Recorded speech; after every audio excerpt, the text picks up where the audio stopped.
प्रणाम सब गोटे के।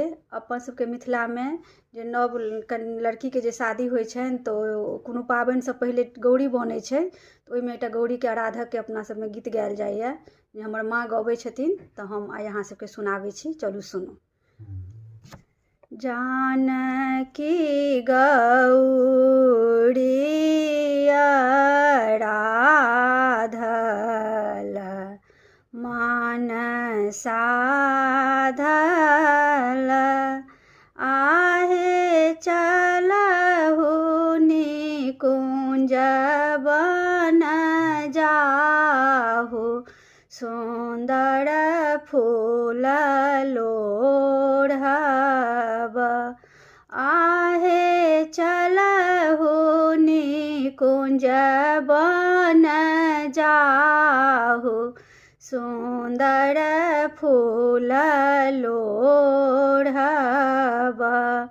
डाली भरिए फूल लोढ़ल, फूल साजल, आहे पड़ल लछन मुख दृष्ट, मनहि लजाओल। आहे पड़ल लछन मुख दृष्ट, की मनहि लजाओल। ताहि खन सीता सविचारल, हे झट झाड़ल। आहे चलहु जनकपुर जाए, की सीता के बियाहब।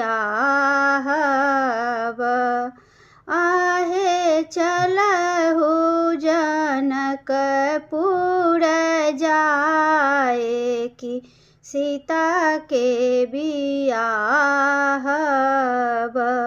गौरी पूजिए बड़ मांगब, फल पाओल।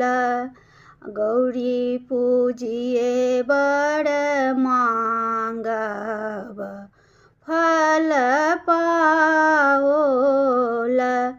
आहे मंगल रामचंद्र स्वामी, देवर बाबू लक्ष्मण हे।